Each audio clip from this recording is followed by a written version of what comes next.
Hi and welcome to Thriver TV, the place to break free from narcissistic abuse with quantum tools and understandings.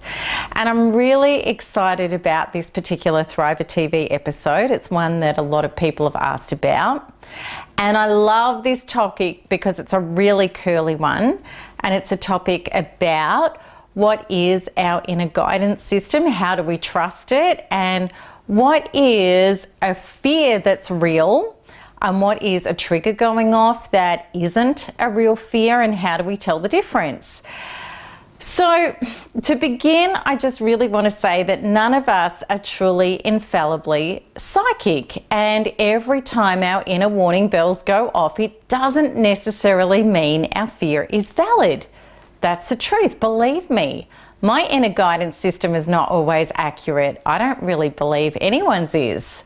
So what are our warning bells about if it's not a valid fear? What it means is this: they are our inner triggered wounds showing up. So just to make it really clear, a valid fear would be something like an intuitive feeling that our partner is having an affair that he or she is really having. A trigger being set off may be a conversation you have with your partner about his ex-wife or another woman that he's not doing anything untoward with, but which triggers you into a memory of a previous conversation and trauma of a previous partner who did, or maybe your father who did. So how do we know the difference between what is a genuine fear and what is simply an overreaction as a result of a trigger being set off within us? The truth is sometimes we can't, because we don't have a crystal ball and we're not a mind reader and we don't have surveillance cameras planted on people 24/7. I want you to understand this right from the beginning. The human experience is fraught with fear. Most of us have been carrying copious wounds from our forebears epigenetically, and we receive fearful beliefs from our parents according to the level of consciousness they were at when their copulation sparked the life force that we are. And we also acquired fear from our childhoods, including our development in the womb, as well as from our formative years and our adult experience that was often an accentuated replay of the wounds that we'd not as yet realized we were carrying from our childhood. And when we look at the world around us, we see the fear that is programmed into us every day via world news. And we know when we study human history about the murders, the sexual abuse, the genocides, and the brutality which has been prolific. Is it any wonder we have fear which within us? We may think as we get older that we will become more settled and less fearful. Some people do, but many people don't. And it's very usual after narcissistic abuse that we don't. In fact, because we've had so much fear activated within us, and our very model of the world was turned upside down and inside out, we seriously think that our intuition is skewered. We had the experience of not being able to trust life and others, and we certainly no longer, before the real inner healing work, know how to trust ourselves. I remember vividly those previous experiences of feeling triggered, tearful, helpless and powerless, and not knowing if I was just going crazy or if something was in fact seriously wrong. This happened often, of course, in narcissistic relationships, as it did for all of us. And this was accentuated for all of us so much when our intuition went off and we were addressed by a narcissist looking us straight in the eye, professing that whatever it was wasn't going on. We bought the lies and we sold out on our own intuition. And many of us, because we became hyper-vigilant to any threat, were prone to overreact and imagine the worst when it totally wasn't like that at all. Many a new healthier partner has had to bear the brunt of a suspicious, previously narcissistically abused person, especially when something unconscious by association has taken place which set off a subconscious wound and inner trigger. I've experienced doing that myself, absolutely. So how do we find our way through the craziness? I promise you there is only two solutions, and they are both equally as important. Number one is continue to heal your triggers. And number two is to show up authentically with yourself and others. In regard to healing your inner triggers, this is regardless of whether they are warnings or they are evidence of some as yet unhealed wounds. Most people, as I used to think too, don't want to heal what may be a warning trigger in order to not have the trigger. This is because of a conditioned false premise that was always created to keep us in fear and powerlessness. This is the untrue story that we need to experience fear in order to be warned.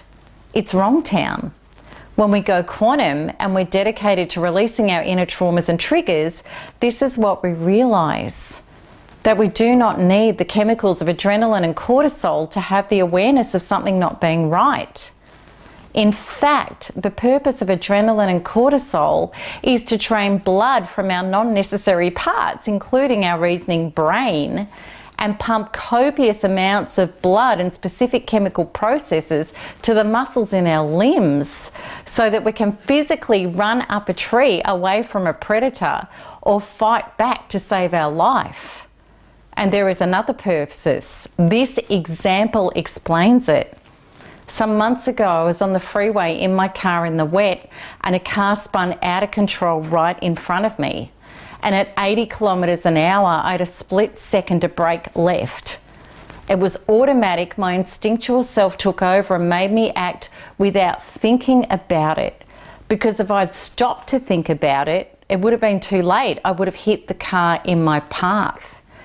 In that case, the surge of adrenaline, the white-hot fear, made me act instantly.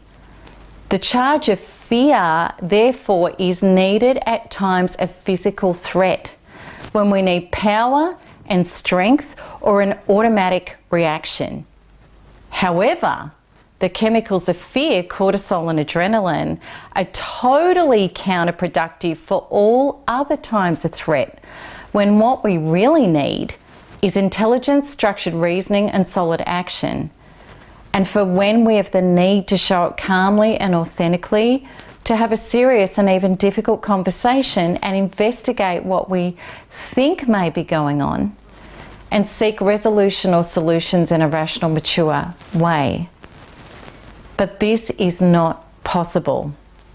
In stark contrast, we are reverting back to times of survival programs and knee-jerk reactions that are not rational.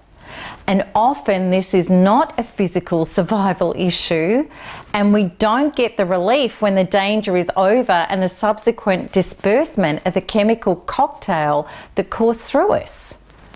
Rather, we experience escalating panic regarding all the things that could happen, and then feelings of powerlessness come because we feel on our own, unable to create solid solutions and unable to access help because that part of our brain, our consciousness, has shut down when cortisol and adrenaline is pumping.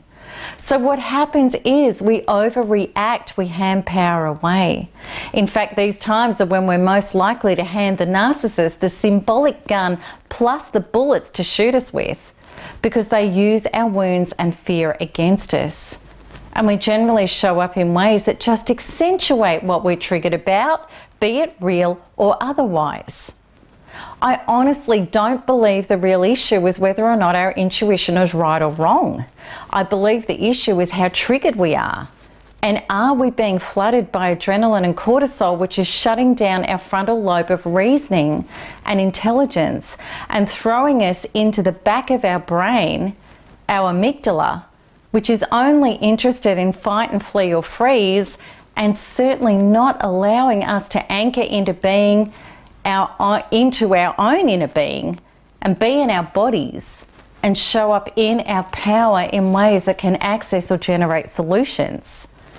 So how do we stop being so triggered and experiencing the surges of adrenaline and cortisol, whether or not our intuition is right?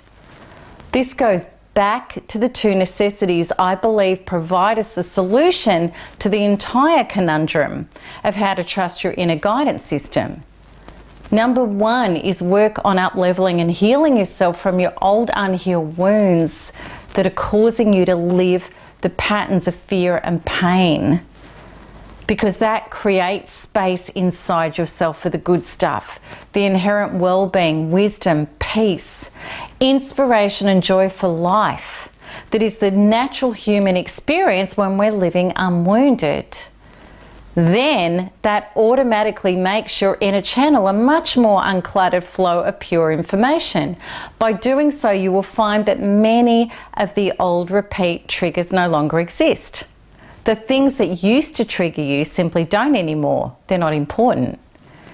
You can be more focused on being yourself and your truth and focused outwards, needing people and things to be a certain way so that you can feel more whole. You will simply unconditionally be developing yourself to feel more and more whole, and organically you'll be generating that more healthily with other people, and you will no longer tolerate or cling to the people who don't have the resources to meet you at that level. And then, if up-leveling your wounds is your personal development orientation, when a trigger goes off, you will seek to show up honestly in regard to it. Rather than harboring resentment and imagining the worst with people, you will seek to be honest and up-level your important relationships by sharing how you feel, what it is that you need, and inviting others you are in relationship with to do the same. You will clear up misunderstandings and triggers within you, and you will realize and experience the incredible opportunity for deeper bonds of love and growth that these times grant when you start generating open, vulnerable, truthful relationships. You will realize that you are completely changing the patterns of your previous relationships that you used to have with narcissists. And you will start to feel much more confident in the relationships you are having, because you have seen who is prepared to be honest with you as a result of you leading the way at this higher vibration of authenticity. And you will lose interest in retaining relationships where people project, twist and turn or shut down or just put up defenses. Why would you need to tolerate these relationships when you're creating a bounty of real ones, where you can be honest about concerns, seek to clarify and bring forth greater connections as a result of misunderstandings, and where you can ask calmly and lovingly for what you need and invite others to do the same? For me, whether or not my inner guidance system is spot on or not is irrelevant. Just as whether or not other people are always 100% reliable is irrelevant. We shouldn't be after guarantees and a feathered nest as our life. What we really should be shooting for is for our growth and our expansion. And yes, I still have fears come up at times, absolutely. And what is totally freeing for me is the knowing that I will work on releasing my fears and triggers. And the intuitive messages I receive, I will show up and check them out. No longer will I bottle, stuff them down or excuse it away or sweep it under a rug. This is what showing up is about asking the questions and seeking to resolve misunderstandings with transparency. And if people don't reciprocate with honesty and kindness, no longer is it personal. No longer do I feel like I just threw down my pearls to be trampled by swines. If we're solid within, how on earth would somebody else's behavior affect our inner beings? It can't.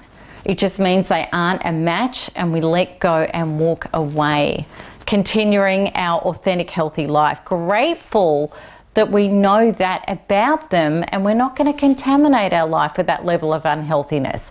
That stuff can be no longer our reality.